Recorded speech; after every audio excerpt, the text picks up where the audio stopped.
नमस्कार, मैं हूं भूमि श्रीवास्तव और आज हमारे साथ जुड़े हुए हैं मिस्टर वर्ल्ड पारस गुप्ता जी, जिनके बॉडी के बारे में, जिनकी परफॉर्मेंस के बारे में हम सब ने ज़रूर सुना है, लेकिन आज एक खास वजह से वो सुर्खियों में है, जिम बंद होने के कारण। आइए करते हैं उनसे कुछ बातें।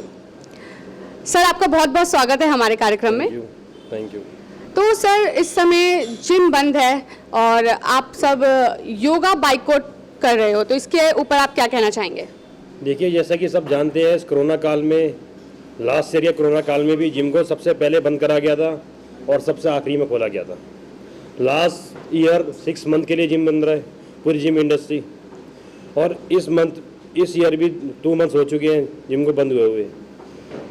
दिल्ली में कम से कम 5500 जिम है और उन 5500 जिमों से 1 लाख लोगों के घर चलते हैं। जो 1 लाख लोग इस वक्त घर पे बैठे हुए हैं, ना कमा पा रहे हैं, जिनको आता ही है वो क्या करेंगे? सर, लेकिन जिम के साथ लोगों के स्वास्थ्य भी बहुत ज़रूरी है, उस पर भी तो ध्यान देना है। इसी वजह से शायद कोरोना में जिम बंद है। अब कोरोना केसेस आ भी नहीं रहे हैं, 100-150 केसेस डेली कितने आ रहे हैं। जब बार खोल दिया गया है, ठेके खोल दिए गए हैं, कहाँ सोशल डिस्टेंसिंग फॉलो हो रही है? मेरे को बताओ आप, कहाँ पे फॉलो हो रही है? ठेके तो कब से खोले हुए हैं। जो चीज़ इम्यून सिस्टम स्ट्रॉन्ग करता है, जो हम लोगों को स्ट्रॉन्ग करता है, हम लोगों को फिट करता है, उसको बंद कर दिया गया है और बाकी ठेके, बार, ये सब चीज़ें खोल दिए गए हैं। जबकि जो एथलीट होता है वो उससे ज़्यादा डिसिप्लिन कोई भी फॉलो नहीं करता होगा। अगर गाइडलाइन कोई भी सरकार की तरफ से आती है तो एथलीट को जिम के अंदर गाइडलाइन को फॉलो जरूर करी जाएगी। जैसे कि बाहर में 50% क्राउड के साथ खोल दिए गए हैं, तो जिम में भी 50% क्राउड के साथ खोले जाएंगे। जी सर, आप एक फिटनेस मॉडल हो, लोग आपको अपना आइडल मानते हैं। इसके साथ आप योगा डे को बाइकआउट कर रहे हैं, तो ये नहीं थोड़ा अलग सा है? योगा इंटरनेशनल डे पर आम आदमी सरकार ने योगा डे लॉन्चिंग करी दिल्ली के अंदर, जबकि दिल्ली में जिम बंद पड़े हुए हैं, लोग अनएम्प्लॉय हो रखे हैं, उनके रोटी खाना मुश्किल हो रही है।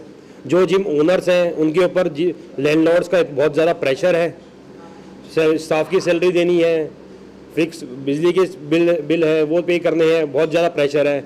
उसको देखने के बाद ही वो लोग योगा को प्रमोट कर रहे हैं पर जिम को प्रमोट नहीं कर रहे। जबकि कोरोना केसेस, जब तक कोरोना केसेस से हम लोगों ने नहीं कहा, फिर भी जिम को सबसे पहले बंद कर दिया गया था और सबसे आखिरी में जिम को खोला जाता है। जबकि यहाँ भी सोशल डिस्टेंसिंग बहुत ईजीली फॉलो हो सकती है। सर, योगा की बात करें तो योगा हम घर पे भी कर सकते हैं, और जिम जहाँ तक है, जिम हमें जिम में आके करना होता है। वहाँ पे लोग आते हैं अपने अपने घर से, अलग अलग जगह से, तो फिर ये एक तरह से अलग बात हो जाती है। तो इस पे आप क्या बोलेंगे? पहली बात तो जिम में आएगा ही वही जो फिट होगा, जो अनफिट होगा वो जिम में आएगा ही नहीं। जिसको खांसी जुकाम भी होगा वो जिम में आता ही नहीं है, चाहे उसने फीस दे रखी हो, कुछ भी दे रखी हो। जिम में वही बंदा आएगा, जिम में कार्डियो वही कर पाएगा, वर्कआउट वही कर पाएगा जो अच्छी तरह से सांस ले पाएगा। जो बीमार होगा जिम में आएगा ही नहीं। तो सर, आपको क्या लगता है, कुछ गाइडलाइंस आनी चाहिए जिम के लिए? जी, हम तो as a Delhi gym federation, as a secretary of Delhi gym federation, हम तो बहुत टाइम से सोच रहे हैं कि अब मंडे आ रहा है, अब गाइडलाइन आएगी तो जिम खुलेगा। हर हफ्ते सोचते हैं कि जिम खुलेगा, पर जिम खुलने को ही नहीं दे रहे हैं अभी तक। सरकार से हमने बॉयकॉट करने का हमारा ये मतलब नहीं है कि हम योगा से नफरत करते हैं। हमारे बॉयकॉट करने का ये मतलब है योगा डे का, कि हम दिल्ली सरकार को ये बताना चाहते हैं, जब आप योगा को सपोर्ट कर रहे हो और जिम को सपोर्ट नहीं कर रहे, जब आप जिम को सपोर्ट ही नहीं कर सकते तो फिर योगा डे किस बात का सपोर्ट करना? ये बताना चाहते हैं सरकार को, इस बात का अवेयर कराना चाहते हैं कि आप भी जिम को खोले। जिम इम्यून बढ़ाता है, लोगों को नशों से बचाता है, नशेड़ी नहीं बनाता। तो सर, जिम जैसे बंद है अभी, तो आपको क्या लगता है जिम कब तक खुलेंगे, या फिर सरकार इसके प्रति कोई फैसला ले रही है? जी, हमें तो जब बंद हुए थे, लॉकडाउन लगा था, उसके बाद यही लगा था कि 10-15 दिन में अंदर खुल जाएंगे। हर हफ्ते जितनी भी जिम इंडस्ट्री है, 5500 जिम की तरफ से मैं बोलूँगा कि हमारी यही होप होती है हर हफ्ते कि अब जिम खुलेगा, इस मंडे को जिम खुलेगा, इस मंडे को जिम खुलेगा। पर वही हर बार निराश होना पड़ता है हम लोगों को। अब सरकार को ये कैसे बताए कि घर चलाना कितना मुश्किल हो रहा है लोगों को, जो लोग घर पे बैठे हैं। जिन लोगों ने ज़िंदगी भर जिम का ही काम करा है, किन लोगों ने छोटे मोटे जिम किसी तरह सैलरी पे काम करके पैसे जोड़े, फिर उसके बाद छोटा मोटा जिम खोला, सबके जिम बंद पड़े हैं। उसके बाद लैंडलॉर्ड्स का प्रेशर है कि आप जगह खाली कर दो, हमारा रेंट दो या जगह खाली कर दो। काम बंद पड़े हैं तो कहाँ से? और फिक्स चार्जेस, जैसे कि गुजरात में आपने देखा, गुजरात सरकार ने property tax, house tax, fix charges सब माफ़ करिए, ठीक है। और हमारे नेबर स्टेट में भी जिम खुल चुके हैं, सिर्फ दिल्ली में ही ऐसा क्यों? आप जैसा कि हम सब जानते हैं कि आप भी एक जिम ट्रेनर है, तो इस समय आपको किस किस प्रॉब्लम को फेस करना पड़ रहा है? देखिए, यूएसए की बहुत सारी ब्रांचेज हैं और हमें मोस्टली यही प्रॉब्लम फेस करनी पड़ रही है कि लैंडलॉर्ड्स का इतना प्रेशर है रेंट के लिए। लास्ट ईयर जब लॉकडाउन लगा था तो इतना प्रेशर किसी तरह मैनेज करके हम लोग गाड़ी ट्रैक पे लेकर आए थे। उसके बाद अब दोबारा ही वो प्रॉब्लम फेस करनी पड़ेगी।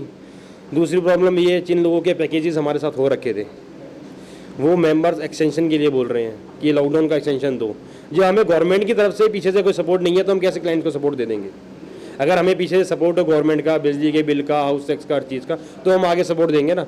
जब पीछे बैकी सपोर्ट नहीं हो तो कहाँ से सपोर्ट दे जैसा सकते हैं? कि हमने पारस गुप्ता जी से बात की, इन्होंने हमें बताया कि योगा बाइकआउट करने का कोई भी मकसद सरकार को ठेस पहुंचाना नहीं था।